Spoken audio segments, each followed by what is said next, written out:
Hello viewers, कैसे हो आप लोग। एक बार फिर आप सभी का स्वागत है मेरे यूट्यूब चैनल जी सीरीज में। और आज मैं आप लोगों के लिए जी सीरीज का ये 16वां पार्ट लेकर के आया हूँ, जिसमें आज मैं आप लोगों को टेंस के बारे में बताऊँगा। ठीक है, टेंस क्या होता है, टेंस कितने प्रकार के होते हैं। ठीक है, तो आइए समझते हैं सबसे पहले टेंस का मतलब क्या होता है। टेंस को बहुत से बच्चे कहते हैं कि टेंस का मतलब जो है समय होता है, कोई बच्चा कहता है कि टेंस का मतलब काल होता है। ठीक है, तो यहाँ पे आज मैं बताऊंगा टेंस क्या है। ठीक है, तो देखिए टाइम और टेंस दो अलग अलग चीज़ें हैं। टाइम और टेंस जो होता है ये दो भिन्न भिन्न चीज़ें हैं, ये दो जो है डिफरेंट टाइप के होते हैं। तो टाइम का हमारा तात्पर्य जो है समय से होता है। ठीक है, टाइम मीन्स समय होता है, समय का तात्पर्य हमारा जो है बीते हुए समय से, जिसे पास्ट कहते हैं, और अभी जो चल रहा है जिसे वर्तमान कहते हैं, इंग्लिश में इसको प्रेजेंट कहते हैं, और आने वाले समय को भविष्य काल के नाम से जाना जाता है, जिसको फ्यूचर बोलते हैं। ठीक है, तो इसमें देखिए जो समय हमारा होता है एक नॉन ग्रामेटिकल चीज़ है। ठीक है, ये समय मनुष्य तब भी महसूस करता था जब वह कोई भाषा नहीं जानता था। ठीक है, मनुष्य जो है जब कोई भी भाषा नहीं जानता था तब भी समय को जानता था, जो कि ये टाइम हमारा एक नॉन ग्रामेटिकल कंसेप्ट है। और इसके विपरीत जो हमारा जो टेंस होता है वो एक ग्रामेटिकल कंसेप्ट है। ठीक है, ये पूरी तरह से ग्रामेटिकल है और टाइम जो है नॉन ग्रामेटिकल है। और ये जो हमारा टेंस होता है, टेंस होता है समय नहीं है, बल्कि ये क्रियाओं का अध्ययन है। अलग अलग टाइप के आपको वर्ब मिलेंगे, कभी लिंकिंग वर्ब में, कभी हेल्पिंग वर्ब में, कभी मैन वर्ब में, कभी आपको पार्टिसिपल में मिलेंगे, कभी मॉडल में मिलेंगे, कभी पैसिव वॉइस तो कभी एक्टिव वॉइस। मतलब तमाम प्रकार के जो क्रिया अलग अलग टाइप से जो मिलते हैं, हम उन्हीं क्रिया के स्वरूपों का अध्ययन करते हैं और उसी को ही हम टेंस कहते हैं। अब देखिए एक अंतर और देखिए, टाइम और टेंस में अंतर क्या होता है। जैसे मान लीजिए अगर मैं कह दूं कि मैं अगले साल एक गाड़ी खरीदने जा रहा हूं, मैं अगले साल एक गाड़ी खरीदने जा रहा हूं, तो यहाँ पे मैं गाड़ी खरीदने जा रहा हूं, ये हमारा वर्तमान में है, प्रेजेंट में है। लेकिन नेक्स्ट ईयर जो हमारा समय क्या बता रहा है, भविष्य का बता रहा है। एक काम हमारा जो है आज ये चीज़ मैं कर रहा हूँ वर्तमान में, लेकिन टाइम इसमें कहाँ बता रहा है, भविष्य का बता रहा है। तो टाइम और टेंस अगर एक ही होता तो बताओ दोनों एक साथ में रहते कि नहीं रहते। ठीक है, अलग अलग बता रहा है। जैसे पिछले दिन जो है चोर बच निकलते हैं, पिछले दिन यानी लास्ट दिन है या लास्ट नाइट को, पिछली रात को कुछ चोर जो है जेल से भाग जाते हैं। ठीक है, पिछली रात कुछ चोर जेल से भाग जाते हैं। अब कुछ चोर भाग जाते हैं पिछली रात, ध्यान देना, जो पिछली रात जो हमारा टाइम बता रहा है वो हमारा पास्ट का बता रहा है, और चोर जो है बचकर निकल जाते हैं या बच जाते हैं, ये हमारा वर्तमान का बता रहा है। तो दोनों में डिफरेंस है। ठीक है, टाइम अलग चीज़ है और टेंस अलग चीज़ है। आप लोग केवल टेंस को, अगर कोई पूछता है कि टेंस क्या है तो बता दीजिए जो हमारा टेंस होता है वो क्रियाओं का अध्ययन होता है। The study of various forms of the verb is called tense, यानी क्रियाओं का अध्ययन ही हमें जो है टेंस कहने को, मतलब टेंस बताता है। ठीक है, कि अगर हम क्रियाओं का अध्ययन जो करते हैं वही हमारा टेंस होता है, यानी समय नहीं होता है। ठीक है, देखिए यहाँ पे लिखा गया है, सबसे पहले अभी यहाँ पे देखो कि he is going two by a car next year, next month. ठीक है, वह अगले महीने कार खरीदने जा रहा है। अब हमारा नेक्स्ट मंथ जो है हमारा फ्यूचर का बता रहा है। ठीक है, किसका बता रहा है, फ्यूचर का बता रहा है, जबकि हमारा यहाँ ये हमारा प्रेजेंट का बता रहा है। तो टाइम टेंस अलग अलग हुआ। नीचे वाले में तो अगला देखिए कि he escapes from the jail last night, पिछली रात वह जेल से बच निकलता है। अब इसमें भी हमारा जो लास्ट नाइट है ये हमारा भूतकाल बता रहा है और ये हमारा भविष्य बता रहा है, लेकिन टेंस हमारा वर्तमान बता रहा है ये, और ये हमारा जो है ये भी वर्तमान बता रहा है।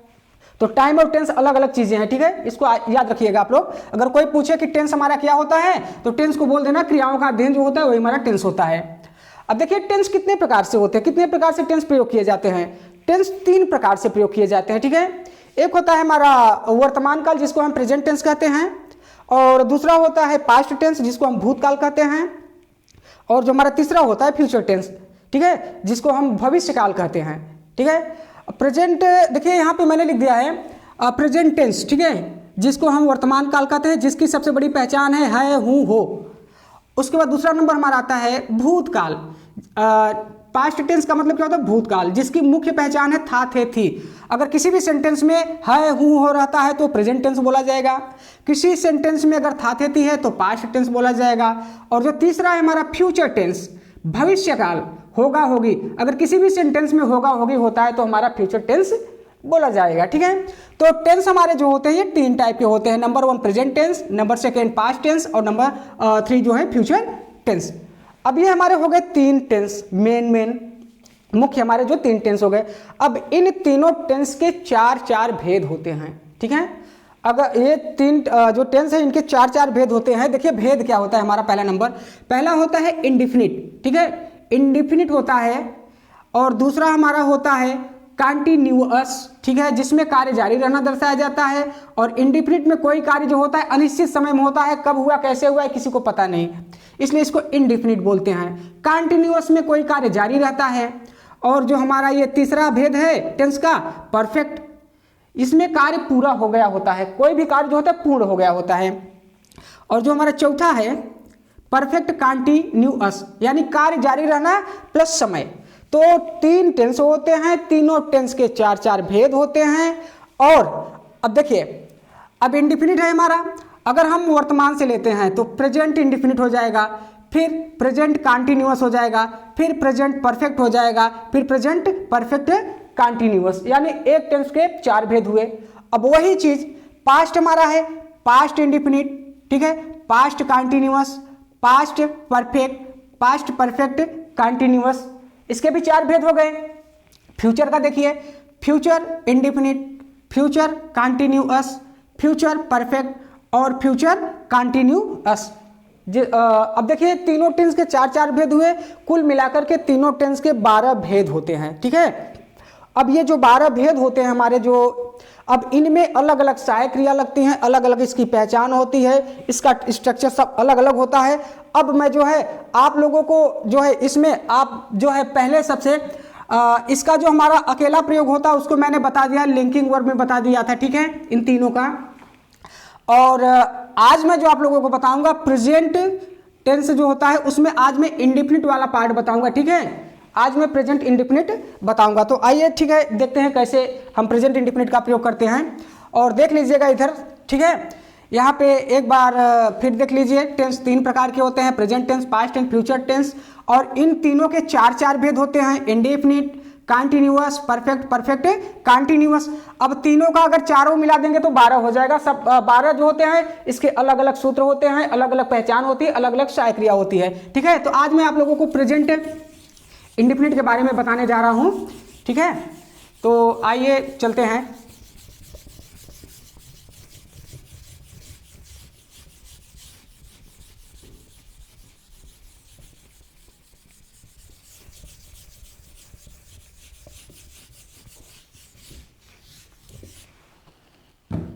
तो सबसे पहले आज मैं आप लोगों को बताऊंगा प्रेजेंट इंडिफिनिट। ठीक है, present indefinite tense. Present indefinite tense जो होता है इसमें वर्तमान समय में जो है अनिश्चित समय में कोई कार्य होता है। ठीक है, तो देखिए प्रेजेंट इंडिफिनिट आप लोग ध्यान से देखिएगा, इसकी पहचान क्या होती है। ठीक है, इसकी पहचान आप लोग देख लीजिएगा। पहचान क्या होता है, मुख्य क्रिया जो होती है वाक्य में, मुख्य क्रिया में, ठीक है, मुख्य क्रिया में रहता है ता है, ती है और ते हैं। ठीक है, ये जो मुख्य क्रिया रहेगी उसी में ये जुड़ा रहेगा, ये पहचान है प्रेजेंट इंडिफिनिट की। और इसमें जो हमारी सहायक क्रिया होती है जिसको हेल्पिंग वर्ब बोलते हैं, सहायक क्रिया। ठीक है, इसमें हमारा एक होता है डू जो कि प्लूरल सब्जेक्ट के साथ प्रयोग किया जाता है। ठीक है, प्लूरल सब्जेक्ट जब कर्ता हमारा बहुवचन रहेगा तब हम किसका प्रयोग करेंगे, डू का प्रयोग करेंगे। और जब हमारा सब्जेक्ट जो है सिंगुलर रहेगा तब हम डज का प्रयोग करेंगे। ठीक है, सिंगुलर सब्जेक्ट के साथ। ठीक है, और इसमें हमारी जो मुख्य क्रिया होती है, ठीक है, जो मुख्य क्रिया होती है वो होता है V1, यानी मुख्य क्रिया की पहली अवस्था, और जिसमें कभी कभी आपको यस या जुड़ा हुआ मिलेगा या फिर ES जुड़ा हुआ मिलेगा। तो आप लोग इस पॉइंट को याद रखिएगा। प्रेजेंट इंडिफिनिट की पहचान क्या होती है, मुख्य क्रिया में ता है, ती है, ते हैं, ता है, ती है, ते हैं। ठीक है, सहायक क्रिया डू या डज होता है, अगर सब्जेक्ट हमारा बहुवचन है तो प्लूरल सब्जेक्ट रहेगा तो डू का प्रयोग करेंगे, अगर सिंगुलर सब्जेक्ट है तो डज का प्रयोग करेंगे, ठीक है। और एक चीज, इतना तो ये पहचान हो गया, इतना ये पहचान हो गया। और आज अब मैं जो बताने जा रहा हूं अफर्मेटिव सेंटेंस, ठीक है, अफर्मेटिव सेंटेंस, ठीक है। अफर्मेटिव सेंटेंस का मतलब क्या होता है? स्वीकारात्मक वाक्य, स्वीकारात्मक वाक्य। आप लोग ध्यान दीजिएगा, स्वीकारात्मक वाक्य जो होता है इसका जो हमारा स्ट्रक्चर बनता है, यही एक स्ट्रक्चर चलेगा, ठीक है। स्ट्रक्चर जो हमारा होता है इसमें सबसे पहले हम सब्जेक्ट लगाते हैं। क्या लगाते हैं? सब्जेक्ट लगाते हैं। अभी हेल्पिंग वर्ब का प्रयोग नहीं मिलेगा, ठीक है। यहाँ पे हम V1 का प्रयोग करेंगे जिसमें यस जुड़ा रहेगा या फिर ईएस जुड़ा रहेगा, ठीक है। उसके बाद फिर हमारा आता है ऑब्जेक्ट, उसके बाद हमारा अदर वर्ड आ जाता है, ठीक है। ये हमारा स्ट्रक्चर बनेगा। पहले नंबर पे सब्जेक्ट, दूसरे नंबर पे हमारा वर्ब रहेगा और तीसरे नंबर पे हमारा ऑब्जेक्ट रहेगा। उसके बाद फिर हमारे जितने भी आएंगे अन्य वो सब रहेंगे। एग्जाम्पल देखिए, एग्जाम्पल हमारा होगा जैसे वह घर जाती है। अब ध्यान दीजिएगा, अब इसका ट्रांसलेशन करना है हमको, ठीक है। वह घर जाती है, कौन घर जाती है? वह, तो हो जाएगा हमारा सी, सब्जेक्ट हो गया। अब क्रिया निकालना है। मैंने बताया था कि ता तेती जिसमें जुड़ा रहेगा वही आपका मुख्य क्रिया होगा। तो जाती, यहां देखना, जाती, तो जाना काहे मीन्स होता है? गो मीन्स होता है जाना। एक चीज ध्यान रखिएगा, जब मुख्य क्रिया V1 में रहेगा तो हमेशा बहुवचन में होती है, ठीक है। बहुवचन में होती है, क्रिया को एक वचन बनाने के लिए उसमें यस या यस जोड़ दिया जाता है। तो इसमें हम जोड़ेंगे ईएस, ठीक है, ईएस। अब देखिए यहाँ पे सब्जेक्ट अगर हमारा सिंगुलर है तो हमारा वर्ब भी सिंगुलर होना चाहिए, इस पॉइंट को नोट रखिएगा, ठीक है। अगर सब्जेक्ट सिंगुलर है तो क्रिया जो हमारा वर्ब आएगा वो भी सिंगुलर ही होना चाहिए। गो जो होता है मूल रूप से जब होता है पहली अवस्था में तो हमेशा बहुवचन में होता है, कर्ता एक वचन है, इसलिए इसको मैंने इसमें ईएस लगा करके इसको भी एक वचन बना दिया, जैसा राजा वैसी प्रजा, ठीक है। तो सी गोस, अब देखिए यहाँ पे ये हमारा सब्जेक्ट हो गया, ये हमारा वर्ब हो गया। अब देखिए ऑब्जेक्ट है, ऑब्जेक्ट क्या है? होम है, सी गोज होम। यहाँ पे टू का प्रयोग नहीं होगा, ठीक है। टू जो होता है दूर के लिए होता है, घर जाओगे तो घर जाने का जो फीलिंग होता है वो पास के लिए होता है, ठीक है, कि हम पास में जा रहे, इसलिए यहाँ पे टू का प्रयोग नहीं होगा। तो ये हो गया आपका सी गोज होम, वह घर जाती है। ये हमारा सब्जेक्ट एक वचन है। अब देखिए इसमें हेल्पिंग वर्ब का प्रयोग अफर्मेटिव सेंटेंस में प्रेजेंट इंडेफिनिट टेंस के जो अफर्मेटिव सेंटेंस होता है उसमें सहायक क्रिया डू डज का प्रयोग नहीं होता है, ध्यान रखिएगा। अब देखिए मैं घर जाता हूं, ठीक है, मैं घर जाता हूं। अब ध्यान देना, अब इसका अनुवाद करना है, जाता हूं। लास्ट से आप लोग पकड़िएगा, लास्ट में पहचान छिपा रहता है। अब मुख्य क्रिया में ही तातेती रहता है तो जाता है, ठीक है। अब देखिए कर्ता ढूंढना है, कौन जाता है? मैं जाता हूं। हमारा सब्जेक्ट मिल गया। अब क्रिया ढूंढना है, क्रिया ढूंढना क्या है? इसमें तातेती लगा हुआ है तो जाता, जहां पे ता है उसी में ना कर दो, तो जाना मिल रहा है आपको, ठीक है। उसमें क्या मिल रहा है? जाना, तो आई गो होम, इसमें भी टू नहीं लगेगा, ठीक है। अब देखो यहां पे ईएस लगा, यहां पे ईएस क्यों नहीं लगा, ठीक है। ध्यान देना, सब्जेक्ट हमारा बहुवचन है और जो हमारा मेन वर्ब V1 में होता है, यानी क्रिया की जो पहली अवस्था होती है हमेशा बहुवचन में होती है। अगर कर्ता हमारा बहुवचन है तो क्रिया भी हमारा बहुवचन होना चाहिए, इसलिए। और यहाँ पे कर्ता हमारा एक वचन है तो क्रिया को मैंने एक वचन बना दिया। और यहाँ पे जो हमारा कर्ता है बहुवचन में है तो क्रिया को भी बहुवचन में ही रहने दिया, ईएस लगाया नहीं। समझ में आ रहा है ना? तो आप लोग ध्यान दीजिएगा। और इसमें इसको सेंटेंस हम धीरे धीरे बड़ा करते जाएंगे। देखिए जैसे वह पढ़ने के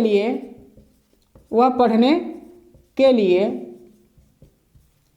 स्कूल जाती है, स्कूल जाती है। ध्यान देना, वह जाती है, ठीक है। तो हो जाएगा सी। अब जाती है के लिए क्या लगाएंगे? गोज लगाएंगे यहां पर हम, सी गोज। कहां जाती है?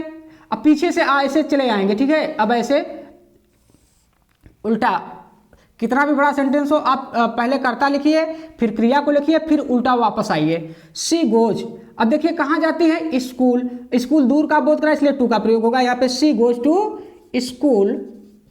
ठीक है, किस लिए जाती है, उद्देश्य क्या है स्कूल जाने का, पढ़ने का है, तो हो जाएगा टू स्टडी। ठीक है, she goes to school to study. यहां पे ध्यान देना दो क्रिया एक प्रकार से आया है, एक हमारा मेन वर्ब है और एक हमारा जो पढ़ना है ये नॉन फाइनाइट है। ठीक है, जिसके पहले ये हमारा एक इन्फिनिटिव है। तो आप लोग ध्यान दीजिएगा, जो हमारी जो पहली क्रिया होती है वो हमारा मेन वर्ब होता है, फाइनाइट होता है। उसके बाद जितनी भी क्रिया आएंगी मुख्य क्रिया किसी भी रूप में, वो नॉन फाइनाइट होगी। ठीक है, तो ये रहा आपका अफर्मेटिव सेंटेंस। अब इसके बाद देखते हैं कि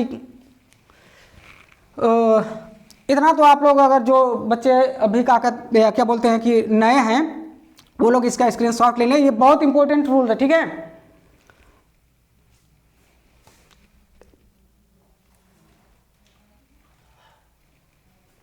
ठीक है, तो ये हमारा अफर्मेटिव है। अभी टाइम थोड़ा ज़्यादा हो रहा है, अगले वीडियो में जो है इसके आगे से मैं बताऊंगा।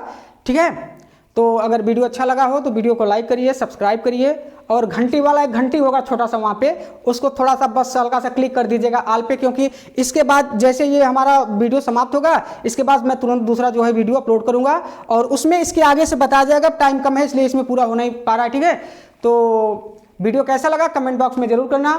फिर मिलते हैं अगले वीडियो में। जय हिंद।